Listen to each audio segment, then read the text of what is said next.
देखिए, मुर्शिदाबाद में जो हुआ है या जो कराया गया है, मुझे लगता है कि एक सोची समझी राजनीति या सोची समझी साजिश के तहत है।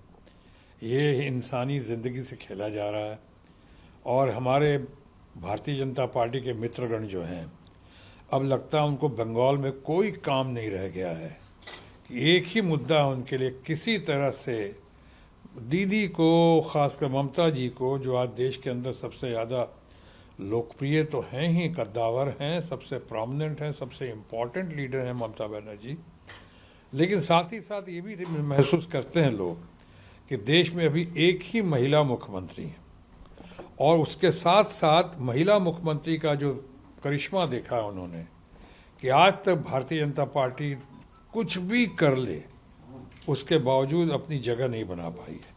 अगर कुछ लोग कहते हैं कि ईवीएम मशीन के ज़रिए या कुछ कांड करके पिछली बार कुछ सीटें अपोजिशन के तौर पर लेकर हासिल कर ली, लेकिन इसके पहले देखें और अब बाद में भी देख रहे हैं कैसे उतार चल रहा है भारतीय जनता पार्टी का। ये पहली बार सुन रहा हूं मैं, कुछ सालों से एक नया नैरेटिव पेश करने की कोशिश करते हैं हमारे भारतीय जनता पार्टी के मित्रगण कि हिंदू खतरे में। आप 100 करोड़ के करीब रहते हैं यहाँ पे, आप करीब 20-25 करोड़ रहते हैं यहाँ पे मुसलमान, हमारे मुस्लिम फ्रेंड्स या उनका मुस्लिम परिवार। अब आप उनका तो सुनते आते थे, पहले उनका सुनते आते थे कि वो मुस्लिम इस्लाम खतरे में है चाहे मुस्लिम खतरे में। अब यहाँ चल रहा नया नैरेटिव कि हिंदू खतरे में। क्यों खतरे में है भाई? आप अब सर्वधर्म समभाव के साथ अगर हम चल रहे हैं, समाज को चला रहे हैं, अब बंगाल को आगे बढ़ा रहे हैं, या पूरा देश चाहता है कि सर्वधर्म समभाव हो, ये भावना होनी चाहिए। उस बीच में आप क्या नैरेटिव दे रहे हैं कि साहब इतने मुसलमान मारे गए, इतने इतने हिंदू मारे गए।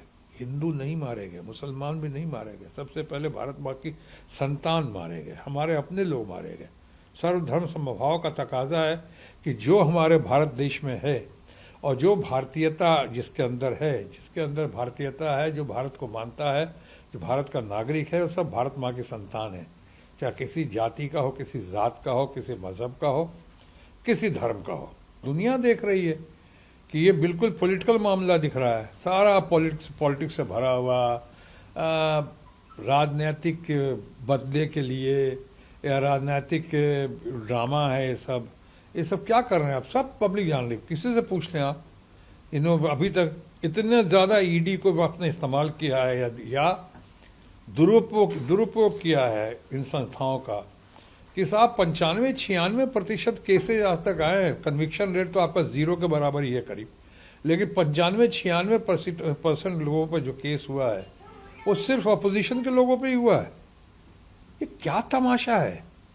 आप ईडी को बदनाम कर रहे हैं, सीबीआई जैसी संस्था को बदनाम कर दिया आपने। रात के 12 बजे के बाद उनके यहाँ पहुंच जाते थे आप पुलिस लेके। बताइए, सीबीआई के ऑफिस में पुलिस लेके पहुंचे हैं।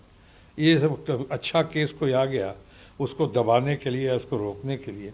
ये लोग समझ रही है आप सत्ता का दुरुपयोग कर रहे हैं।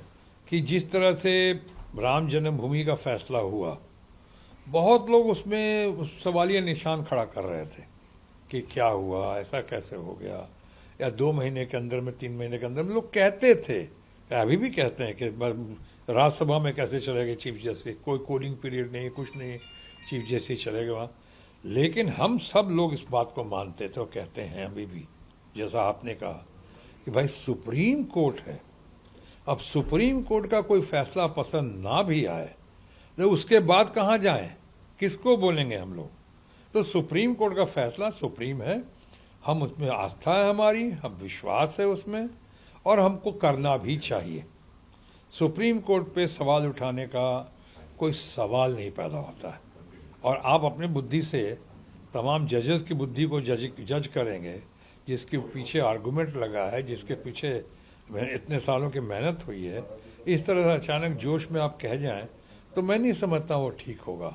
मैं बहुत कदर करता हूँ और मैं समझता हूँ सुप्रीम कोर्ट पे कोई सवाल नहीं उठना चाहिए और उठाना भी नहीं चाहिए, भले आपको जजमेंट पसंद आए या जजमेंट पसंद ना आए।